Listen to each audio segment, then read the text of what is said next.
I started realizing that I wanted to get more and more involved with the organizations and the designs of organizations and how organizations are geared up to deliver great experiences. And so I found myself moving from design into strategy and then from strategy into essentially management. So that was actually why I left Adaptive Path, because as a consultant I didn't feel like I had access to that conversation. And after a little while ended up at Groupon. I'm actually wearing the t-shirt from the design union. That's what we referred to as the internal team there at Groupon. Is that squashed? The design union, and I was hired as the VP of design in October 2012. When I started, there was me.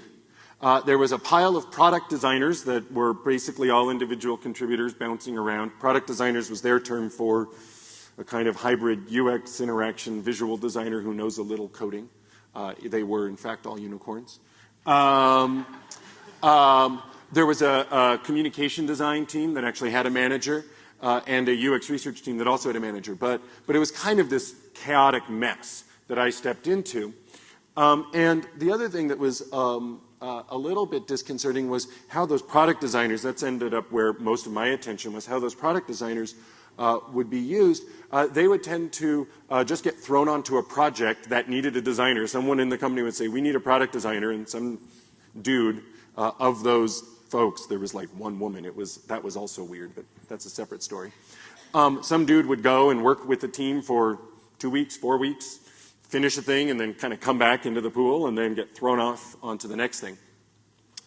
And so that model that I inherited, and which was fairly typical for design teams a while ago, is this kind of internal services model, where you tend to think of your design team as your in-house agency. Instead of going outside for a design agency, you have a design agency inside. These tend to be very project-based, and you have folks mostly organized by function. There are some pros to this in-house model. You develop a strong design community. And when I came into Groupon, and actually to its credit, had a very strong internal design community. Designers do get to work on a wide range of projects, and design costs are understood. And I'll talk about this a little bit throughout. But this is something I grew to appreciate, is how the rest of the organization appreciates that design is not free. It's not like water when you turn on the tap. The cons, though, which tended to outweigh it, design was not seen as a strategic contributor. Designers were brought in after most of the interesting decisions were made and basically told to execute on something. So they didn't have influence on those upstream decisions. Those had already been made. And such designers' contributions can be easily dismissed. That was also in part because that pile of product designers over there were mostly in their 20s, and this was their first or second job. And so when they would be talking to a product manager who was in their 30s and had been doing this for a while, it's very easy to dismiss that designer's input because, oh, you don't understand. You haven't been doing this like I have. And it also kind of creates this us versus them. You have this design team and you have everyone else, and it gets this factionalism that's not productive. So when I think about this model, I tend to think about short order cooks, right? You got this line of tickets, and you're just trying to deliver design as fast as possible to satisfy the needs of the people on the other, throughout the organization. That is not clearly a model that we would aspire to at a conference called UX STRAT. So a typical model, and one so I'm currently contracting with OpenTable, and we had Marty Kagan, who runs the Silicon Valley product group, do a workshop around product management. And he advocated basically the model that I'm going to share or talk about right now. It's kind of what you should be doing. And that is a more decentralized model of design, where let's say you have these 5 product teams. These are actually similar to teams that we had at Groupon. A search and browse team, a product page team, user-generated content, personalization, checkout. We had more, but for the sake of space. And then you have design, product management, and engineering. Every product has a wholly complete, autonomous, sustained team, where you have a designer, a product manager, and usually 3 to 5 engineers, kind of depending on the nature of the problem that you're trying to solve. So this is a fairly typical model in Silicon Valley, one that many companies use, and it has its place. Oh, and sorry, and then you have kind of a leadership there on the far left, kind of the director level. All those people maybe, report up to that person, and that leader is trying to kind of do some coordination across these teams. So this decentralized model, everyone gets a designer. That's great. You make sure design is everywhere. The most obvious pro is that design is included throughout the entire life cycle. So unlike the internal services firm where design is only brought in when it's time to execute, now you have designers sitting with the teams, working with product management and engineering. They're throughout the life cycle. So they become part of the team. They're not dismissed the way that they would be otherwise. The challenges, the cons for this model, though, is that you tend to have you focus on one narrow problem over a long period of time. Lonely, and I don't discount kind of the impact of people's mood and emotions and feeling of connectedness to their work.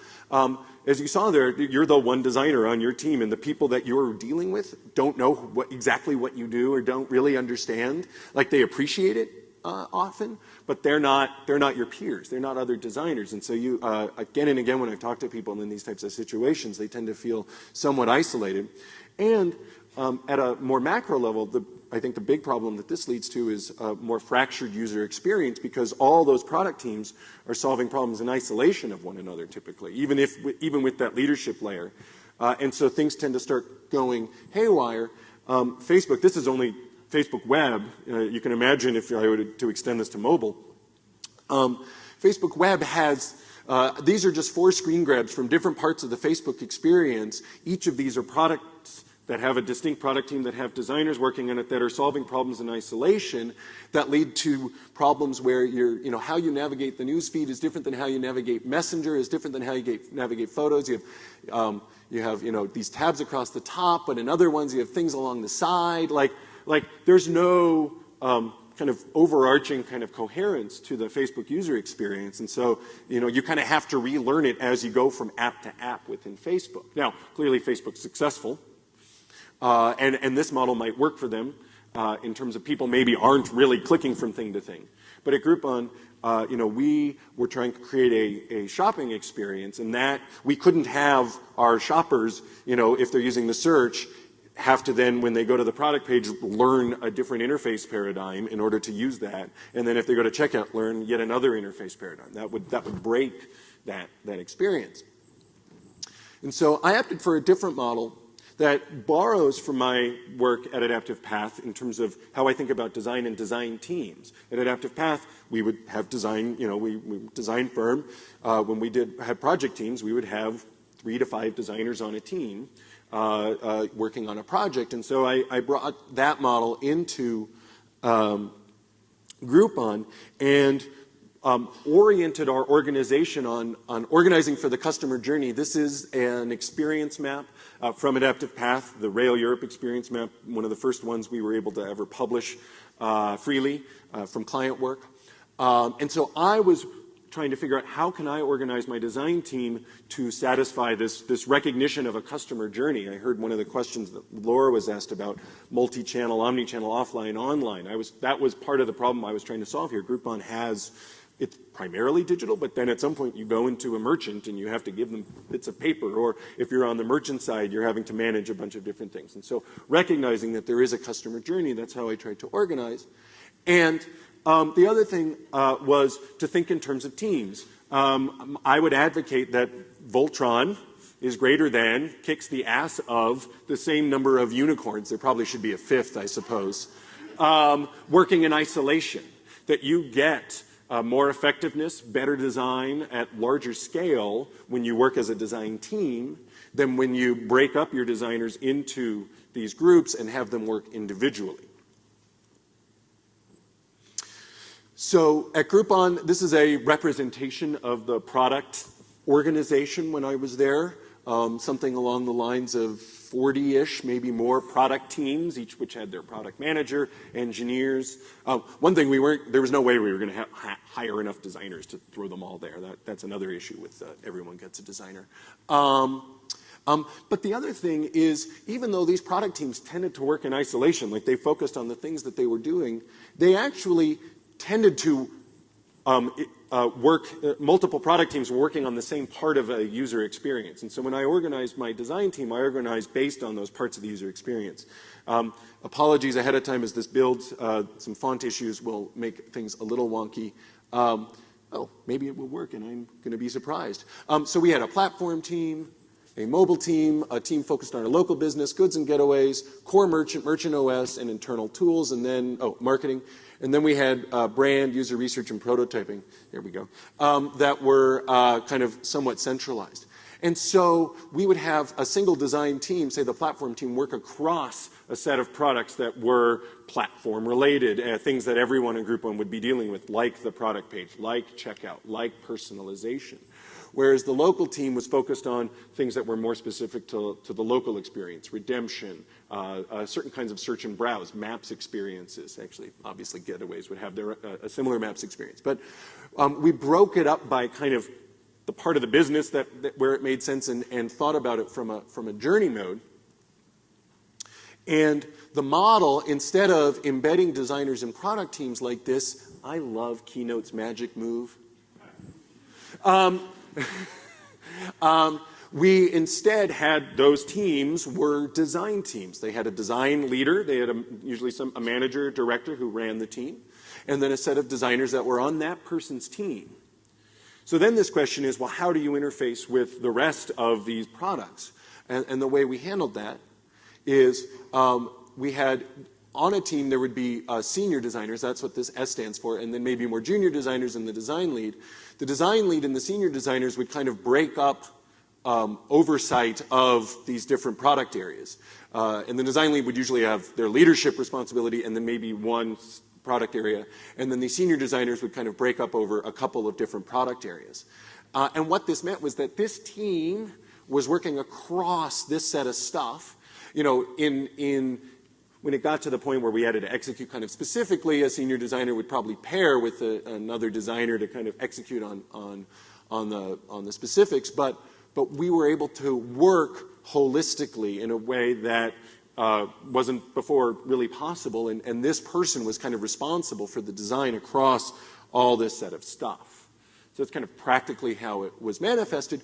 What was important, the concern with the moving away from, say, a decentralized or embedded model, one of the reasons that people really like that is product managers love it because they know who to go to. When I have a design problem, I go to that person. And there's a concern if you centralize design, well, who is that person I go to? Is it going to be a manager who's overwhelmed with requests? And the answer is no. We identify designers within the team that are your points of contact. And what we saw is that a design lead could manage a couple of these relationships with little difficulty. They didn't have to focus just on one thing. And again, they got to think a bit more broadly about the experience. So, and I ended up calling this the Centralized Partnership. And I like to think that it's the best of both worlds. You organize for the customer journey. You have design teams that maintain that commitment. It's not the agency model where you're just kind of throwing designers at what people need next. Those designers are going to only work on those features, that set of features. There might be ones that are more active at some point than others. The centralization helps maintain a coherence so that you're not having a fractured experience as you go across these. Side benefit, this actually came up both in my experience, but I was sharing this. I have met the VP of Design at Twitter, Mike Davidson. We had a chat, and Twitter kind of has almost infamously in our community in San Francisco reorgs product and engineering. The design team hasn't reorged because they're also kind of built with a similar model where these teams are more responsive just to kind of the customer journey and customer experience. And so as those other teams are reorging, the designers get to maintain a sense of kind of consistency themselves. And that way they can almost protect the user experience from that churn that's happening internally so that it's not reflected through the experience that you're having. The structure of each team, so teams end up becoming kind of for me, the most important organizing point in design. Not the individual designer, not to dismiss the designers, but these teams are really the heart of this kind of successful design organization. And so usually 4 to 7 folks. If you find that your team is getting larger than 7, that probably means it's time to break up into 2 teams of 4. You need singular strong leadership. This is something I brought from my experience with Adaptive Path, where every project had a creative lead that was the final decision maker, the authority on that project. The creative lead wouldn't always, at Adaptive Path, be the same person every project. That was a role that can rotate, but it was an identified role. Within Groupon, it was typically a manager, and so that person was the same every project because just of the way we were organized.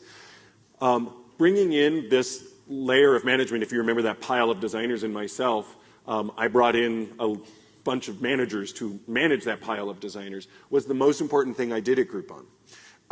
It's why I could leave Groupon and the thing doesn't fall apart, because those folks were the ones actually running the organization. And so finding good senior leaders who can run design teams is crucial. And it's hard because they have to do these 3 things. They have to be able to manage down, get the most out of their team, help lead the team forward. They have to be able to manage across, manage with product and engineering appropriately, and then they have to manage up to executives, including me. It's weird being an executive, but that's another story. And so finding people who can pivot, like this job was harder than my job. Because you had to kind of work at 10,000 feet at times and then 10 feet and kind of bounce back and forth and not get the bends. Be able to do it and survive. Organizing the teams around business problems, not functions. We don't have a interaction design or UX function and a visual design function and we did have a UX research function because they were so small, they were leveraged throughout, but we were primarily organized around business problems. And so then you want a spread of skills within that team, strategy planning, research, et cetera, et cetera. Teams exist at multiple levels. So we have these teams, the 9, 10 teams, each of which has a leader, manager, et cetera. But we also had at Groupon kind of a consumer team. So all these things in green were part of a larger consumer team because we wanted, again, make sure that entire consumer experience was consistent. And from marketing through platform and mobile to those kind of lines of business. And then we had a merchant team, again, to make sure that merchant experience was consistent. We were launching new merchant-facing products outside of the deals business. We wanted to make sure that wasn't fractured. Then we had an internal tools team that's for our sales force, our account managers. So recognizing kind of teams operate at these multiple levels. That was actually new for Groupon. There was no sense of a consumer team when I joined. And one of the better things I did is start a meeting, which you like meetings really, but every week for an hour, the 20-some people who were part of these teams met once a week and shared the work, and everyone saw what we were working on, and it helped ensure coherence because people in one team would realize, oh, someone over there is working on something that's relevant to me, and they were able to develop an identity as that team.